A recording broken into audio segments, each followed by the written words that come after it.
Okay, so what do we have here? Well, we have here something truly different. This is a new Supro amp that's hand built in the USA. This is on loan from them, so we get to check it out. What's really cool is they're not doing like a media blast, which I really appreciate. They've just sent out 1 or 2 of these amps out to kind of like just get what people think about it. So you get to kind of tag along, which I'm kind of excited about. Let's open it up. I have to admit, I know absolutely nothing.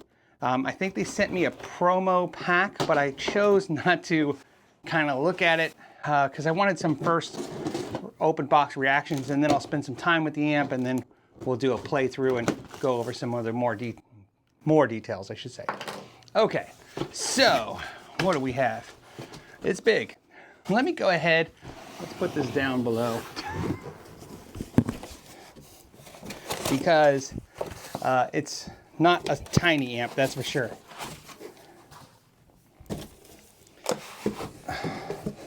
Okay, I already love the color. Whew, it's not light. Oh, wow. Okay, not what I was expecting. At all. Like, at all. Wow. So there's 2 of these. There's a 210 and a 112. This is obviously the 112, which is what I was hoping to get to check out. I'm gonna say this looks very burgundy to me, like a brown, reddish brown. It has gold in the actual vinyl. So we have the dog bone handle here, cream pinstriping, and of course cream grill cloth that wraps around. Very cool. To be honest, if you put this in your front room, you wouldn't get any complaints from anybody. They would think it's a beautiful piece of furniture. Now, because this is a USA custom series, whether you get the 112 or the 210, you get to pick the color. So you can do this burgundy color or you can do the black. Also, take notice, this is not the dog hair finish where you get the black with the white or the burgundy with the white. This is actually gold in the vinyl, and the vinyl was actually made in the USA, which I thought was an interesting little side, little note to know about. I thought that was pretty cool. So this is the Delegate Custom 112. They have an Ambassador Custom 210, and that one is a 50 watt that it can switch down. This one is just 25 watts. Okay, so it's got a greenback Celestion speaker in it. You have your input, a volume control, which is also going to be your gain. You have treble, mid-range, and of course bass controls. And then you have a tube-driven spring reverb, and then of course a master volume with a standby and a power switch. And the reverb is foot switchable, and there's also a speaker output at 8 ohms. This has 2 6v6 tubes. It has Mercury Magnetics transformer in it. You have 3 matched 12AX7s and 1 12AT7, which is most likely for the reverb. Mallard capacitors, they're really trying to hit the kind of high-end vibe, right? What's really interesting is that this design is a Valco-inspired wraparound cabinet. So this is kind of like a going back to kind of like the old look, which is great. Now, some other really cool choices are the cabinet is made of poplar and the grill cloth is made of hemp. So obviously falls in line with what they're trying to do is make a high-end made in USA kind of handmade amplifier. It looks like that's what they're going for here. Obviously, this is Supro definitely saying, look, we're gonna make some really high-end handmade USA amps priced a lot higher than their more production style amplifiers that you're used to seeing. A lot of you guys out there looking at Magnetones, looking at Tone King amps, Car. For those of you who are ready for shell shock, this one is $32.99, so this is $3,300. The 210 is weird because it's only like $100, $200 more. I say only, but I guess I have to once you're at that price, so $3,000. So let's go ahead and check it out. Now first, before we do sound samples, I just gotta say, this is the most beautiful amp I think I've ever had on the channel. It is just a breathtakingly beautiful looking amp as far as I'm concerned. So let's talk about a couple things. First, I have it mic'd up with an SM57 and I have a room mic to get you the best idea of what it's gonna sound like in the room. I'm showing you a decibel meter on this amp because it's kind of like it does everything with very little controls. I'd also like to point out that I've broken in the greenback a little bit. You wanna know how I did that? I have a video showing you how I do it down in the description down below. I spent some time playing the amp, getting the sense of it, and I just wanna show you my favorite things about the amp. Now, right now I'm running the amp pretty clean, and I just wanna show you how loud that is.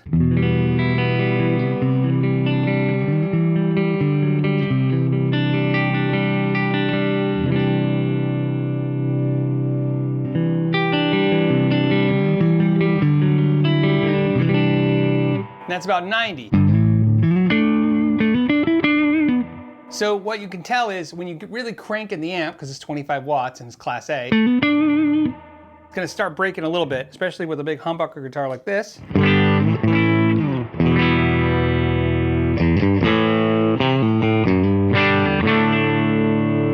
But it's got that beautiful clean and that really cool Supro reverb.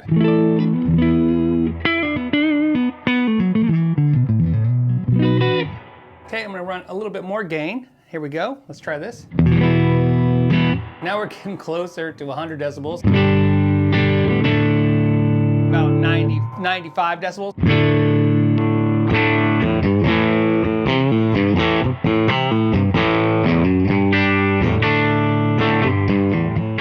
Now what I want to do is, this is cranked. This is the volume, master volume cranked on 10, and this is the gain on 10.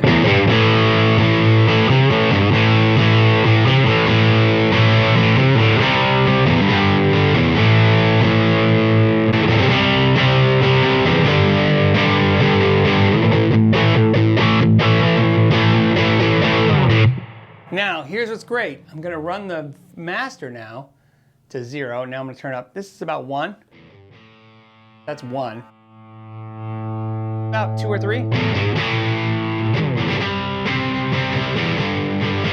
So you can see here, this is my voice. So when I'm talking, I'm about 70 decibels.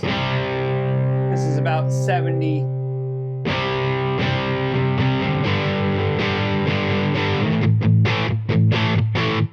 Now let's see how quiet we can get. If I whisper, now I'm in the 50 decibel range, it looks like. About 50, we're whispering 30 to 50. Let's turn the amp down a little bit.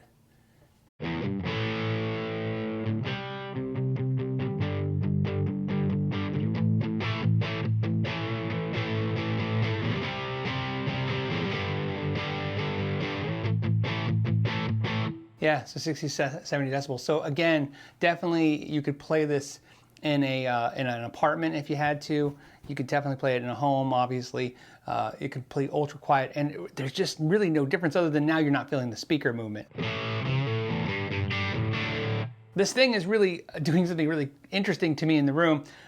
If you, on the side, this is solid, okay? So there is no speaker sound coming from the side, and it could be because it's open back and just position the room. And I had this same experience when on the floor towards the back of the wall. It's almost like the reverb's three-dimensional, like it's coming around the room. And I think that's just the Supro spring reverb. It's always been that way. It's just this really splashy tone. Give it a little volume now.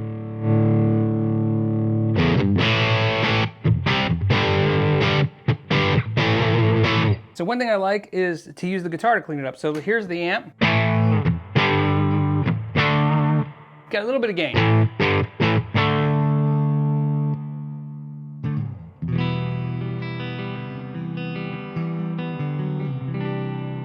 What's great about this reverb, let's turn this down, is that you can get it a little bit more subtle or you can make it huge. Let's do subtle.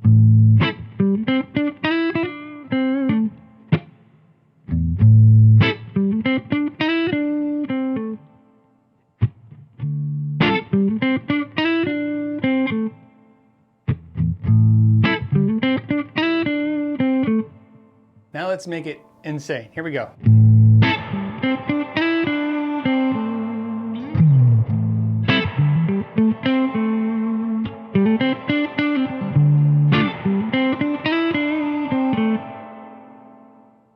That's great.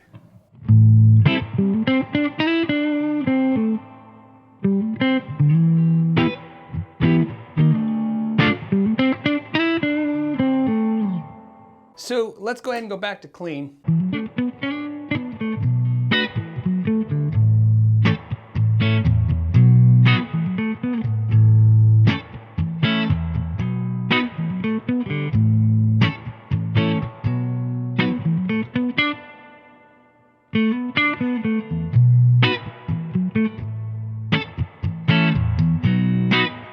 Beautiful, but one thing I got to show you is how dramatic the amp can be if we change guitar to something like single coil. So let's switch to a Strat, if I could say Strat.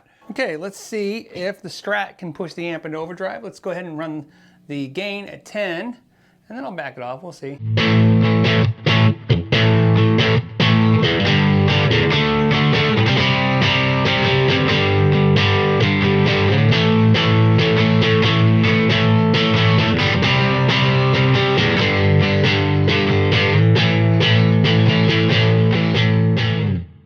now it's got a kind of a bluesy kind of thing going on.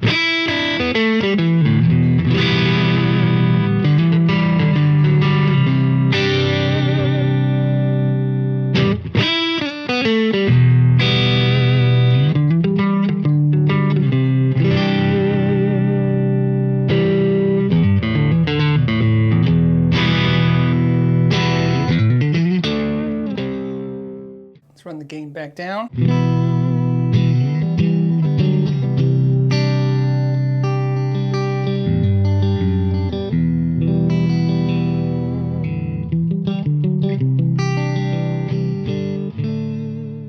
Couple thoughts on this amp. First, of course, we know it's an expensive amp, but I actually applaud Supro for doing this because I've been saying this for years. The industry, like a lot of industries, works top down. In other words, products are made either to be super affordable, which means the only focus is how do you get it to a price point. And sometimes products are made to just be really, really good and not worry so much about the price point. And what I love about that is that's where they really learn, right? So they make a high-end amplifier, it sounds great. If everybody ends up loving it, but it's out of reach of some players, there's an incentive to them to figure out how to take what was super important about this amp and what can they compromise on the way down and get the price more affordable. And that's what you tend to see with amp companies, guitar companies alike. They make a premium product, obviously it has a small market, but obviously there's an incentive for them to go to a bigger market, but more importantly, there's an incentive to them to make a good quality product, especially since they're trying to hold that standard.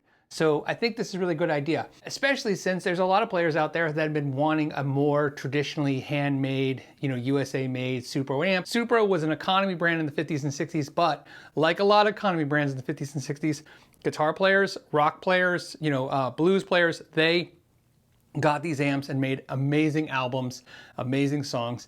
And then these things got sucked up and it's hard to find them, and it's hard to find them in great condition. Look, it's not even just the rock stars or collectors that buy them, studios buy them. And so it's nice to see that they're going back to more of a roots, kind of like, let's make a high-end amplifier. But I want to take a second and not only thank you guys for making it to the end of the video, I want to thank Supro for loaning the amp to us today. So you guys get a really exclusive first look at this. And I just want to thank you for your time as always. Until the next time, know your gear.